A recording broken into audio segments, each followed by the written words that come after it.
Bismillahirrahmanirrahim. Assalamualaikum warahmatullahi wabarakatuh. Bismillah, ya alhamdulillah, assalatu wassalamu ala rasulillah Sayyidina Muhammad ibni Abdillah wa ala alihi wa ashabihi wa mawalah, la hawla wa la quwata illa billah. Rabbi syrah li sadri wa yassir li amri wahlul 'uqdatam min lisani yafqahu qawli. Selamat siang mahasiswa dan mahasiswi Universitas Islam Bunga Bangsa Cirebon. Gimana kabarnya? Alhamdulillah baik. Alhamdulillah, pada siang kali ini, pada hari ini kita bertemu kembali di kesempatan hari ini di perkuliahan kita di mata kuliah Hukum Pidana Islam. Alhamdulillah semuanya dalam keadaan sehat walafiat, dan semoga di hari-hari berikutnya rekan-rekan sekalian juga dalam keadaan sehat walafiat. Amin ya rabbal alamin. Baik, sebelum kita memulai pembelajaran, alangkah baiknya jika kita memulai dengan berdoa, dan kita awali dengan membaca basmalah. Bismillahirrahmanirrahim. Teman-teman sekalian, sebelum kita melanjutkan pembelajaran kita, alangkah baiknya kita mereview. Ya, saya ingin bertanya ke satu orang mahasiswa untuk mereview apa yang kita pelajari di perkuliahan minggu lalu. Coba untuk Mas Lutfi. Mas Lutfi, apa yang Mas Lutfi pahami tentang perbuatan pidana? Untuk perbuatan pidana adalah perbuatan yang melanggar hukum yang bisa ditetapkan negara, seperti pencurian, penganiayaan, dan juga pembunuhan. Ya, jawabannya betul. Perbuatan pidana adalah satu perbuatan yang sudah ada ketentuannya di dalam peraturan. Dalam konteks keindonesiaan, peraturan tersebut disebut undang-undang atau kitab undang-undang hukum pidana.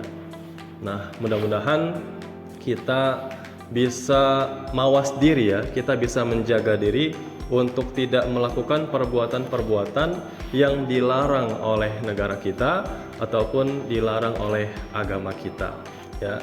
Kemudian kita akan melanjutkan tema perkuliahan kita yang akan kita bahas pada hari ini adalah tentang perbuatan pidana dalam hukum Islam. Ya.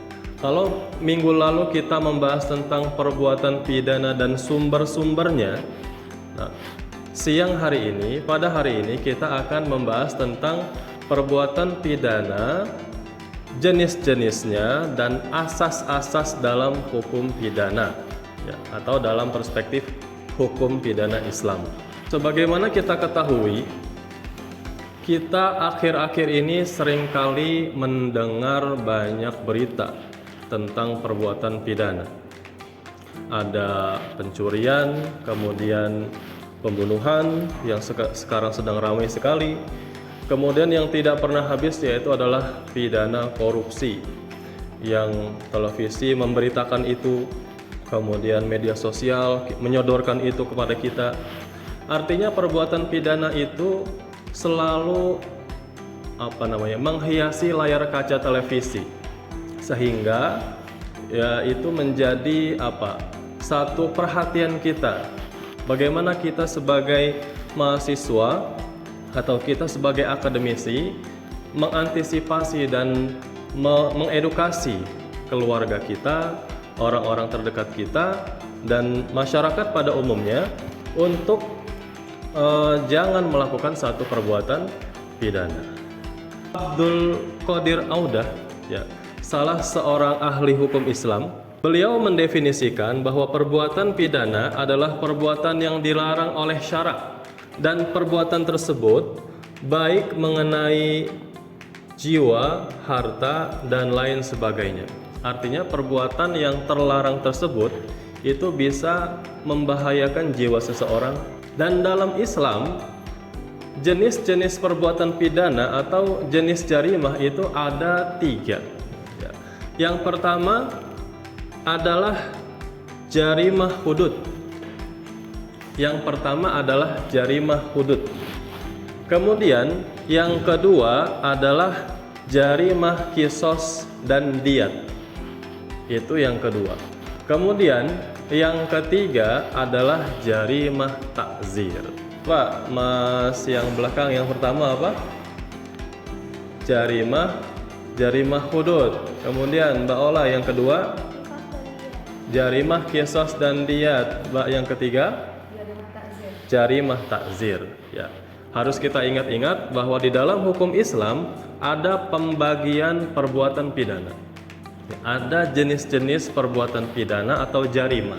Ya, mungkin yang ketiga ini sering didengar nih karena istilah takzir ini sering kita dengar di pesantren. Ya, yang pernah pesantren pasti pernah kena takzir kayaknya ya. Nah ini ada tiga ini di dalam hukum pidana Islam. Ya. Jadi jarimah hudud ini adalah perbuatan atau satu aktivitas yang sebenarnya sudah dilarang dalam Al-Quran dan di dalam hadis. Hukumannya sudah jelas. Hukumannya sudah jelas. Jadi cara membedakannya bahwa jarimah hudud ini hukumannya sudah tertera dalam Al-Quran dan hadis. Begitu. Itu yang pertama. Bisa dipahami ini ya, bahwa jarimah hudud adalah jarimah yang hukumannya sudah ditetapkan. Iya, bisa diulangi Mbak? Perbuatan pidana yang hukumannya sudah ditetapkan di dalam Al-Quran dan hadis. Iya, betul. Perbuatan pidana yang hukumannya sudah tertera di dalam Al-Quran dan hadis. Kemudian yang kedua ada istilah jarimah kisos dan diat. Jarimah kisos dan diat. Jarimah kisos dan diat adalah perbuatan pidana yang diancam dengan hukuman kisos. Hukuman kisos itu adalah hukuman yang sepadan. Kisos itu artinya sepadan atau yang sebanding. Sebanding. Sedangkan diat adalah hukuman denda atau ganti rugi. Jadi kalau yang pertama tadi hudud adalah perbuatan pidana yang hukumannya sudah ditetapkan, sedangkan takzir ini belum ada hukumannya. Maka dikembalikan jenis hukumannya kepada hakim. Silakan hakim mau memberikan hukuman apapun. Nah, saya ingin menugaskan teman-teman sekalian untuk mendiskusikan apa diskusinya. Saya minta tolong kepada teman-teman untuk nanti membentuk dua kelompok. Kemudian nanti masing-masing kelompok mencari contoh daripada perbuatan-perbuatan yang masuk kategori jarimah hudud. Kemudian yang kedua, perbuatan-perbuatan yang masuk kategori jarimah takzir. Jadi saya minta nanti kelompok mahasiswa ini, teman-teman sekalian, membentuk dua kelompok dan berdiskusi. Saya beri waktu 5 menit, cukup ya? Cukup. Silakan membentuk dua kelompok dan berdiskusi. Silakan.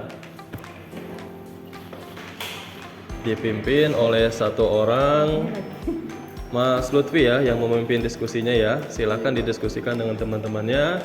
Ini kelompok 2 dan ini kelompok 1. Kelompok 2 nanti cari contoh tentang perbuatan pidana yang masuk kategori takzir. 2 atau 3 contoh saja. Kemudian untuk kelompok 1 tadi cari perbuatan pidana yang masuk kategori hudud. 2 atau 3 contoh.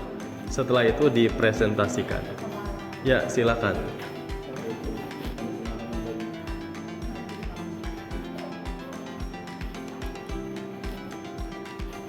Sudah siap ya? Kelompok 1 sudah siap? Sudah. Kelompok 2 sudah siap? Oke, kita coba dengarkan kelompok 1 untuk menyampaikan apa hasil diskusinya dan apa saja perbuatan-perbuatan pidana yang masuk kategori hudud. Silakan siapa Mbak Ola? Ya, Berdiri atau di boleh berdiri menghadap ke sini. Ya. Oke, jadi kami dari kelompok 1 berdasarkan hasil diskusi kami tentang contoh-contoh jaringan hidup yang kami diskusikan tadi adalah diantaranya yang pertama zina, Pak. Yang kedua adalah pembunuhan dan yang ketiga adalah pencurian. Baik, oke. Ada 3 contoh yang sudah diutarakan kelompok 1. Terima kasih, silakan duduk. Kemudian untuk kelompok 2, coba berdiri dan dipresentasikan. Ya, untuk jarima takzir adalah hukum yang dilakukan oleh Al-Quran. Contohnya itu ada penyebaran nama baik. Terus yang kedua ada hoax atau berita bohong, dan yang ketiga adalah kerusakan lingkungan. Iya, baik. Silakan duduk. Saya memberikan evaluasi ya bahwa yang disampaikan oleh kelompok 1 ataupun kelompok 2 itu benar semuanya. Ya maka silakan nanti teman-teman kembangkan ya perbuatan-perbuatan apa lagi yang masuk kategori hudud, takzir dan seterusnya. Teman-teman sekalian, sepertinya waktu sudah menunjukkan pukul 15.30 dan ini sudah batas akhir dari perkuliahan kita. Tetapi sebelum itu saya ingin bertanya tentang apa yang sudah kita diskusikan dan sudah kita pelajari pada siang hari ini atau pada perkuliahan siang hari ini. Ya, saya ada beberapa pertanyaan. Semoga teman-teman bisa menangkap dan bisa mengingat, bisa menjawab. Ya. Pertanyaan yang pertama, apa itu perbuatan pidana? Ada yang bisa menjawab, Mas? Coba, hukum pidana adalah perbuatan yang melanggar hukum yang ditentukan oleh negara atau Al-Quran. Baik. Perbuatan pidana adalah perbuatan yang sudah dilarang oleh negara ataupun oleh ajaran agama Islam kita. Baik. Kemudian pertanyaan yang kedua, berikan contoh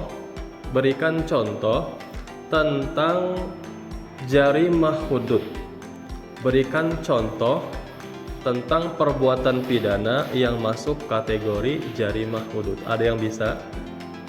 Ya. Contohnya adalah zina, pembunuhan, dan pencurian. Baik, terima kasih. Jawabannya benar. Kemudian yang terakhir, berikan contoh perbuatan pidana yang masuk kategori takzir. Berikan contoh perbuatan pidana yang masuk kategori takzir. Ada yang mau menjawab? Silakan. kategori jaringan takzir ada penyebaran hoax, Ya, terus kerusakan lingkungan, ya. terus pencemaran nama baik. Baik, betul.